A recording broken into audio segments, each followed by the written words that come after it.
Hello everyone! Ito po yung Victoria Amazonica Water Lily. Dito sa Amazon Water Lily Pavilion Botanical Garden in Adelaide, Australia. This water lily is found in the backwaters of South America, Amazon River. The garden is made of exquisite glass palace. Yeah, napakaganda ng area. While exploring the garden, maintindihan mo yung cultural and symbolic significance.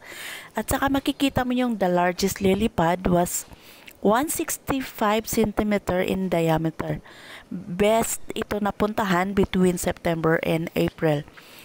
Alam nyo ba na it can grow up to 40 cm and its lily pad up to 2 meters. Napakalaki siya. Napakalapad ng water lily. Very amazing. At saka, yan. Tama lang na sasabihin siyang jewel of the natural world. Guys, you will be lucky kung makita mo yung Amazonica water lily na flower.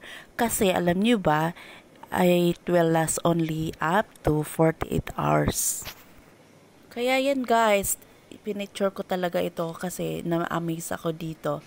At saka nagkaroon din kayo ng chance na makita kasi 'di ba? Imagine South America, Amazon River ito galing.